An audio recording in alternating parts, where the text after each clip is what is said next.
നമസ്കാരം. ഗോവൻ വിശേഷത്തിലേക്ക് സ്വാഗതം.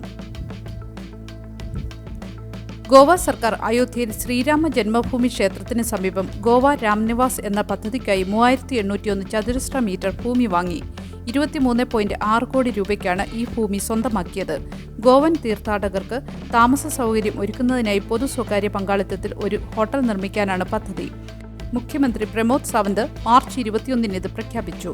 ക്ഷേത്രത്തിൽ നിന്ന് ഏകദേശം 2.5 കിലോമീറ്റർ അകലെയാണ് ഈ ഭൂമി സ്ഥിതി ചെയ്യുന്നതെന്ന് അനുമാനിക്കപ്പെടുന്നു. ഗോവയിൽ നിന്നുള്ള ഭക്തർക്ക് കുറഞ്ഞ നിരക്കിൽ സൗകര്യങ്ങൾ ലഭ്യമാക്കുകയാണ് ലക്ഷ്യം.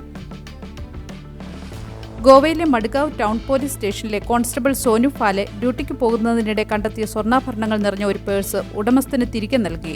ഏകദേശം 5 ലക്ഷം രൂപ വിലമതിക്കുന്ന സ്വർണ്ണമാല അടങ്ങിയ പേഴ്സാണ് സോനു കണ്ടെത്തിയത്. സത്യസന്ധതയും ഉത്തരവാദിത്വവും പ്രകടിപ്പിച്ച സോനുവിന്റെ പ്രവൃത്തിയെ ഗോവ പോലീസ് അഭിനന്ദിച്ചു.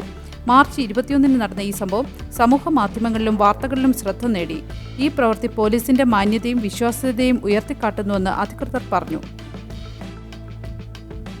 ശ്രീരാം സേന നേതാവ് പ്രമോദ് മുത്തലിക്കിന്റെ ഗോവയിലേക്കുള്ള പ്രവേശന വിലക്ക് 10 വർഷത്തിനു ശേഷം നീക്കി.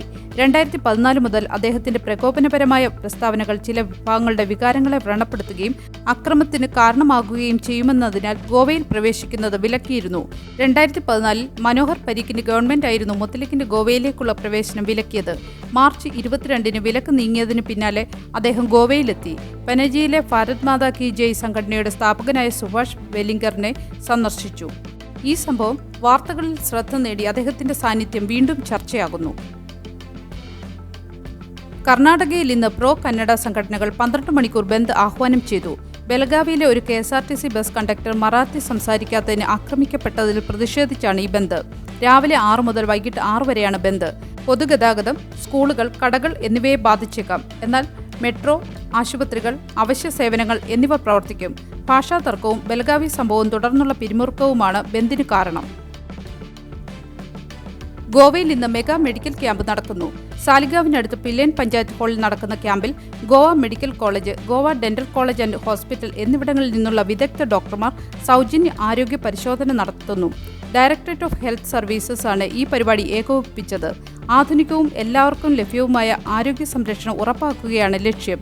നിരവധി പേർ ഈ സൗകര്യം പ്രയോജനപ്പെടുത്തുന്നു. പനജിയിൽ ഇന്ന് വൈകിട്ട് ഷിക്മോ ഫ്ലോട്ട് പരേഡും ആഘോഷങ്ങളും നടക്കും. ഗോവയുടെ വസന്തകാല ഉത്സവമായ ഷിക്മോ പരമ്പരാഗത നാടൻ നൃത്തങ്ങൾ, സംഗീതം, വർണ്ണാഭമായ പരേഡുകൾ എന്നിവയോടെ ജനങ്ങളെ ആകർഷിക്കുന്നു. പനജി നഗരത്തിൽ നടക്കുന്ന ഈ ഉത്സവത്തിൽ രാമായണം, മഹാഭാരതം തുടങ്ങിയ പുരാണ കഥകൾ ചിത്രീകരിക്കുന്ന ഫ്ലോട്ടുകൾ പ്രദർശിപ്പിക്കും. തോൾ, താഷ എന്നിവയുടെ താളത്തിൽ നടക്കുന്ന നൃത്തങ്ങൾ ഉത്സവത്തിന് ഊർജം പകരുന്നു. ഗോവയുടെ സാംസ്കാരിക പൈതൃകം വെളിവാക്കുന്ന ഈ പരിപാടി സഞ്ചാരികൾക്കും നാട്ടുകാർക്കും ഒരുപോലെ ആകർഷണീയമാണ്. ഇതിനോടനുബന്ധിച്ച് പഞ്ചിബിൽ ട്രാഫിക് നിയന്ത്രണങ്ങൾ ഉണ്ടാകും.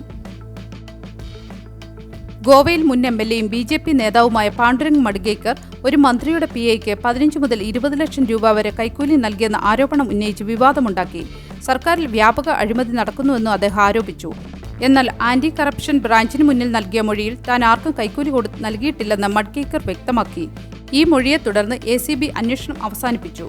പ്രതിപക്ഷം അന്വേഷണം ആവശ്യപ്പെട്ടെങ്കിലും മുഖ്യമന്ത്രി പ്രമോദ് സാവന്ത് വിഷയത്തിൽ കൂടുതൽ പ്രതികരണം നൽകിയില്ല.